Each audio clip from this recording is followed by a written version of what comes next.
ప్రభువు ఎంత శాంతమూర్తో మీరు కూడా అంత శాంత స్వభావంలోనికి వచ్చేయాలి. ఇప్పుడు యోసేపు వారిని దండించలేదు, కానీ వారి మీద పగపట్టలేదు, కానీ వారికి మేలు చేసేవాడిగా మారిపోయాడు. ప్రభువా, నేనెంతటి వాడిని, పురుగు లాంటి వాడిని, నన్ను జ్ఞాపకం చేసి ఇప్పుడు ఈ స్థితిలో ఉంచావు. వారు వచ్చారు, వారికి నేనేం చేయనని అడిగి ఉండొచ్చు. అప్పుడు దేవుడు ఏం చెప్పాడు? నువ్వు వారికి మేలునే చెయ్యి. 37వ కీర్తన 8వ వచనములో ఒక భాగము రాయబడి ఉంటుంది. కోపము కోసం చెప్పబడుతుంది. అది కోపము మానము, ఆగ్రహము విడిచిపెట్టుము, వ్యసన పడకము, అది కీడికే కారణము. కోపం మానేయాల. మనం ఏం చేస్తాం? ప్రతి చిన్న విషయానికి కోప్పడిపోతాం. కోప్పడిపోతే కొన్ని కుటుంబాల్లో కోప్పడితే ఏం పోతాయి? టీవీ రిమోట్లని కోపం వచ్చిందనుకో, భార్యతో గొడవట్టుకున్నాడు అనుకో, ఆ రిమోట్ని టపాల్ని ఆనకేసి కొడతాడు. నాశనమా లేదా? నాశనమే. చేతిలో ఉన్నాయి పాడు చేస్తారు, ఇంట్లో ఉన్నాయి పాడు చేస్తారు, గాయాలు పాలవుతారు. కోపము చాలా నష్టాల్ని తీసుకొస్తుంది. ఒక సామెత ఉంది, కోపమును అణుచుకొనుట గొప్ప పట్టణములను జయించుట కంటే శ్రేష్టమైనది అంటున్నాడు. నువ్వు పట్టణాలను ఏది జయించక్కర్లేదు, నీలో ఉన్న కోపాన్ని అణుచుకుంటే అది చాలు. ఏమీ కార్మేకల్ అనే ఒక మిషనరీ ఉంది. ఆవిడ ఐర్లాండ్లో పుట్టింది. 1867 సంవత్సరంలో ఆమె పుట్టిన కుటుంబము సాదాసేదా కుటుంబం కాదు, గొప్ప ధనవంతులైన క్రైస్తవ కుటుంబంలో పుట్టింది. పుట్టి చిన్నతనము నుండే భక్తిగా పెరిగింది. 28 ఏళ్ళు వచ్చేటప్పటికి దేవుడు పిలుపు మేరకు ఆమె, నేను ఎవరికైనా సహాయం చేయడానికి దేవుడు నన్ను ఎక్కడికైనా పంపిస్తే బాగున్ను అనే సమయంలో మన భారతదేశానికి 1895లో డోనాపూర్, ఎక్కడండి? చెన్నైలో ఉన్న డోనాపూర్కి వచ్చి అక్కడ పరిస్థితుల్ని చూసింది. ఆనాడు భారతదేశంలో దేవదాసి వ్యవస్థ అనే ఒక వ్యవస్థ ఉండేది.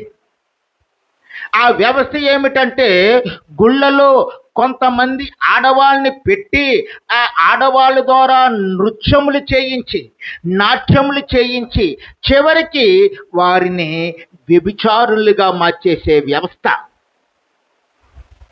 ఆమె అక్కడికి వెళ్ళి వీళ్ళ చదువు లేక, సంస్కారము లేక, జ్ఞానము లేక ఇలాంటి భయంకరమైన పరిస్థితుల్లో, ఇలాంటి వ్యభిచార కోపములో జీవిస్తున్నారని వారిని నెమ్మదిగా దేవుని వాక్యము ద్వారా ప్రభువు సన్నిధికి నడిపించి వారిని మనుషులుగా తీర్చిదిద్దింది.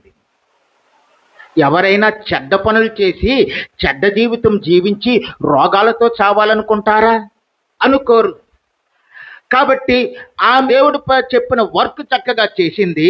ఇప్పుడు ఆ డోనాపూర్ ఫెలోషిప్ అనే ఒక వ్యవస్థను ఏర్పాటు చేసి ఆ చుట్టుపక్కల ప్రాంతాల్లో ఎలాంటి నిర్బంధములో దేవదాసీలుగా, వేశ్యలుగా పనిచేస్తున్న వారి అందరినీ ఆమె ప్రేమతో మాట్లాడి మంచి మనుషులుగా మార్చటము అక్కడున్న వ్యక్తులకు, పెద్ద మనుషులకు నచ్చక ఆ ప్రాంతంలో ఉన్న ఒక అధికారిని పిలిచి, ఏమండి, ఈవిడ ఆ దేవాలయంలో ఉన్న ఆ వేశ్యలనందరినీ తీసుకెళ్ళి మంచి మనుషులుగా చేసేస్తుంది.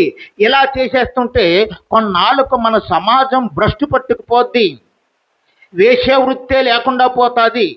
కాబట్టి ఆమెను మీరు కట్టడి చేయండి, ఆ సేవలు చేయకుండా ఆఫ్ చేయండి, ఆవిడ యొక్క ఫెలోషిప్ను క్లోజ్ చేయండి అని చెప్పి ఒక ఆఫీసర్ను పంపించారు. ఆ ఆఫీసర్ వెళ్ళి ఈమెనేం చేశారు? ఎమీ కార్మెల్ని బెదిరించాడు, కోప్పడ్డాడు, నలుగురిలో దూషించాడు. దూషించడమే కాకుండా అనేకమైన మాటలతో సిగ్గుపడేలాగా, తలదించుకోలేలాగా అందరి ముందు మాట్లాడాడు. అయినా సరే ఈమె ఏమాత్రము బాధపడలేదు, భయపడలేదు. ఆయన మాటలకి కోపం వచ్చింది, కానీ ఆ కోపాన్ని ఈమె ఎంత మాత్రము బయటికి వ్యక్తం చేయలేదు. ఎందుకు వ్యక్తం చేయలేదు? ఆయన తిడుతున్నంతసేపు ఒక వాక్యం గుర్తొచ్చేదట ఈవిడికి. ఏమిటి ఆ వాక్యం అంటే, లూకా సువార్త 6వ అధ్యాయము 27వ వచనం చదవండమ్మా.